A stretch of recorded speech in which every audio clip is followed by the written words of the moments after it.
maalin qur-aanka haddaad aqriyi weydo taahiirkeeda waa dareemaysaa hal maalin hadday ku soo marto qur-aanka aqriyi weydo weliba dee dadka yani qur-aanka calaaqada la arrintaa aada u sii dareemayo haddaad maalin akhriyi weydo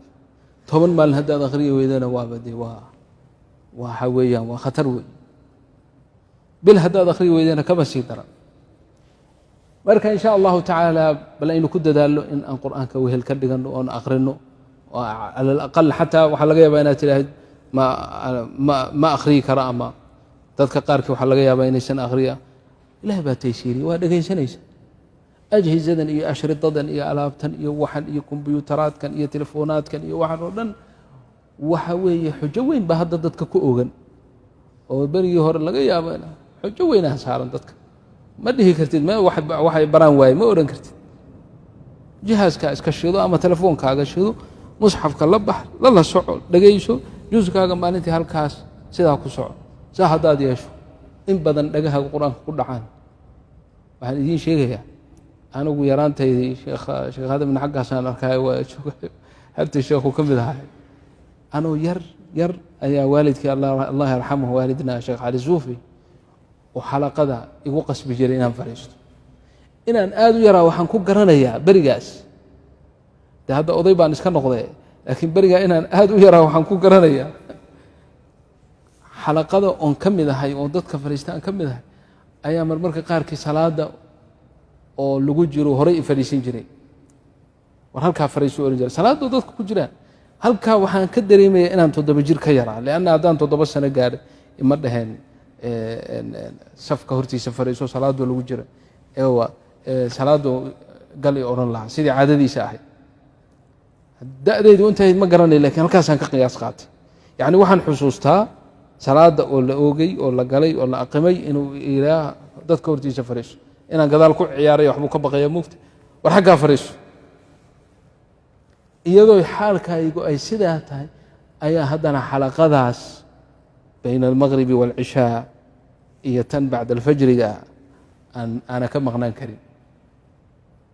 waa juz baa la aqriyaa maqribka iyo cishaha dhexdooda fajarka ka bacdina juz baa la aqriyaa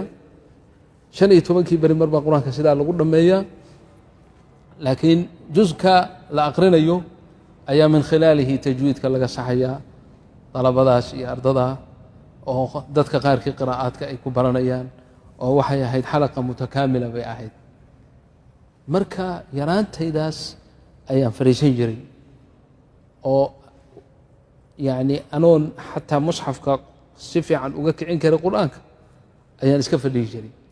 mana la ii ogolayn inaan ka maqnaado fasaxna ma lahayn jumcana ma lahayn ciid xataa ma lahayn xataa yowm alciid lama joojin jirin walaa ciid walaa fasax walaa ma jirin waa ku qasbanayn inaan fadhiisano halkaa dabadeed waxaan arkay berigii dambe oo 10 jir iyo aan gaadhay ayaan damcay inaan qur-aankii oo dugsi waa jiray aan tegaynay oo iska ma garanaysaa laakiin markii aan damcay inaan qur-aanka usoo jeedsado oon xifdiyo waxaan arkay inaan iska xifdisanahayba waan xusuustaa oo markii aan damcay inaan qur-aanka aan maalin kasta juz baan yaan diyaarin jiray wuu iska diyaarsanaa waa isu keenkeenay oon isku yar hagaajiyey waa min karati samaac ku noqnoqodkii ma aragti